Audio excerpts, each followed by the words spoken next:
नमस्कार, मैं रचना शर्मा। चढ़ती कला टाइम टीवी देख रहे सभी दर्शकों का स्वागत करती हूं। आप देख रहे हैं हरियाणा के समाचार। समाचारों की शुरुआत से पहले एक नजर आज की मुख्य सुर्खियों पर।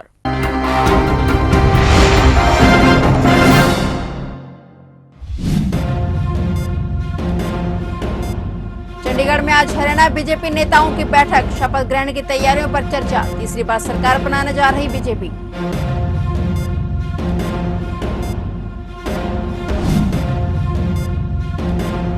हरियाणा सरकार ने आंगनवाड़ी कार्यकर्ताओं को दिया दिवाली तोहफा। सरकार ने कार्यकर्ताओं और सहायकों का बढ़ाया वेतन। अगस्त से ही लागू माना जाएगा मानदेय।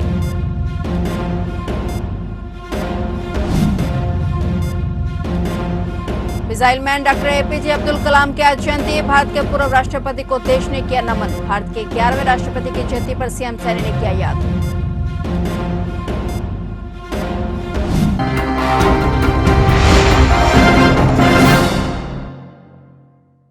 और अब समाचार विस्तार से।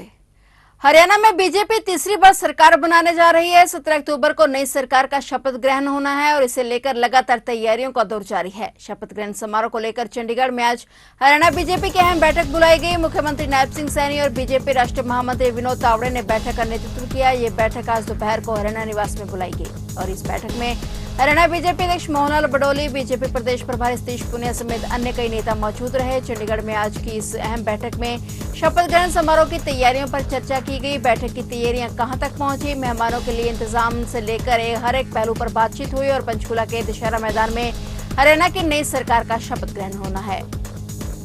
हरियाणा सरकार ने आंगनवाड़ी कार्यकर्ताओं और सहायकों का मानदेय बढ़ाकर उन्हें दिवाली का तोहफा दिया है। सैनी सरकार के शपथ लेने से पहले सरकार ने उनके मानदेय में 750 रुपए से लेकर 400 रुपए तक की बढ़ोतरी की है। उनका ये मानदेय अगस्त से ही लागू माना जाएगा और इस संबंध में महिला एवं बाल विभाग की ओर से सभी जिला कार्यक्रम और विकास परियोजना अधिकारी को पत्र जारी कर दिया गया है। बता दें कि हरियाणा में करीब 23,000 आंगनवाड़ी कार्यकर्ता और 21,000 आंगनवाड़ी हेल्पर कार्यरत हैं और नायब सिंह सैनी ने 9 अगस्त को आंगनवाड़ी कार्यकर्ताओं का मानदेय बढ़ाने की घोषणा की थी। हालांकि उसके एक हफ्ते के बाद राज्य में आचार संहिता लागू हो गई थी और चुनाव संपन्न होने के बाद अब सरकार ने इसे लागू कर दिया है। सरकार ने यह भी दावा किया है कि मानदेय बढ़ाने संबंधी आदेश लागू होने के बाद हरियाणा आंगनवाड़ी वर्करों और हेल्परों को सबसे ज्यादा मानदेय देने वाला राज्य बन गया है।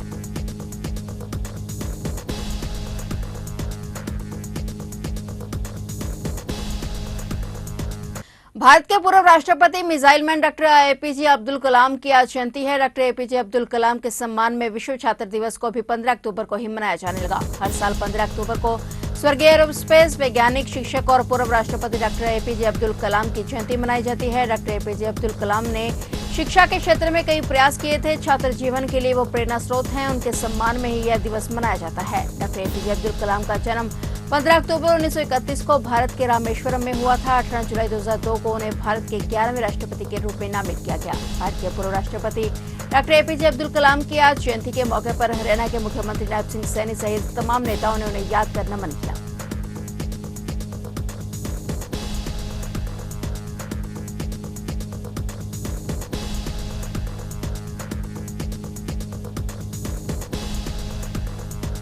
सोनीपत में 3 बेटियों की मां ने दहेज प्रताड़ना से तंग आकर ट्रेन के आगे कूदकर जीवन लीला खत्म कर ली। आरोप है कि बेटा पैदा नहीं होने के कारण महिला को ताने दिए जाते थे। रेलवे पुलिस ने जांच कर नागरिक अस्पताल में पोस्टमार्टम करवाकर शव परिजनों को सौंप दिया। पिता ने दहेज प्रताड़ना का आरोप लगाकर आत्महत्या को विवश करने का मुकदमा दर्ज कराया है। परिजनों ने आरोप लगाया है कि उन्होंने बेटी बिंदु की शादी नवंबर 2013 में जटवाड़ा स्थित वाल्मीकि मोहल्ला निवासी नितिन के साथ की थी और शादी के बाद से ही बेटी को दहेज के लिए प्रताड़ित किया जाने लगा था। कई बार सामाजिक तौर पर समझौता भी किया। बार बार समझाने पर भी ससुराल पक्ष बाज नहीं आया। अक्सर बेटी को बुरी तरह पीटा जाता था, साथ ही उसे घर से निकालने की धमकी दी जाती थी। कल भी बेटी के साथ बुरी तरह मारपीट की गई थी, जिससे तंग आकर बेटी ने ट्रेन से कटकर जान दे दी। पुलिस ने मामले में परिजनों के बयान पर पति सहित सास, ससुर, जेठ और जेठानी के खिलाफ मुकदमा दर्ज कर लिया है।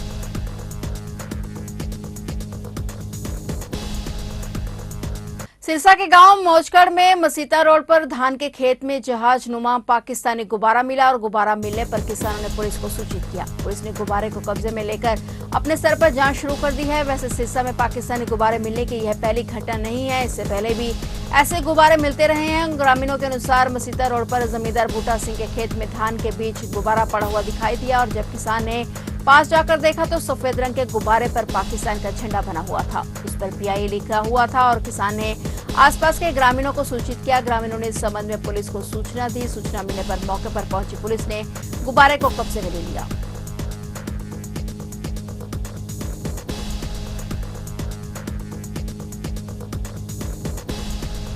हरियाणा के हिसार में डेंगू के बढ़ते मामलों के कारण प्लेटलेट्स की मांग में तेजी से इजाफा हुआ है। हिसार जिले में डेंगू के 8 नए मामले सामने आए हैं, जिससे कुल मामले बढ़कर अब 243 पर पहुंच गए हैं। बढ़ते डेंगू रोगियों के कारण सिंगल डोनर प्लेटलेट्स व रैंडम डोनर प्लेटलेट्स की मांग बढ़ गई है और हालांकि विभाग द्वारा पूरी व्यवस्था की गई है, लेकिन लगातार आ रहे डेंगू के बढ़ते मामलों के कारण स्वास्थ्य विभाग अलर्ट मोड पर है।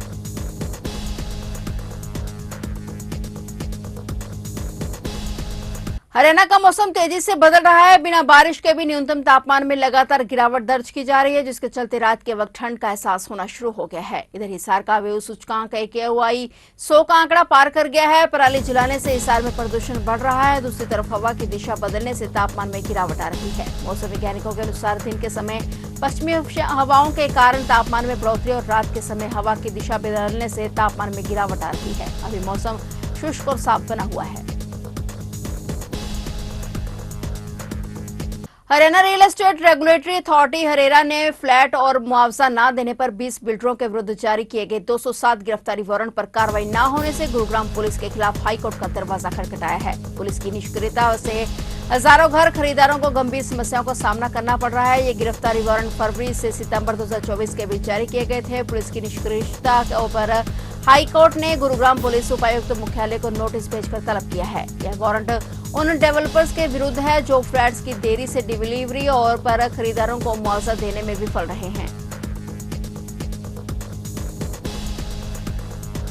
फिलहाल हरियाणा के समाचारों में इतना ही। और नए समाचारों के साथ फिर से हाजिर होंगे। तब तक के लिए देखते रहिए चढ़ती कला टाइम टीवी।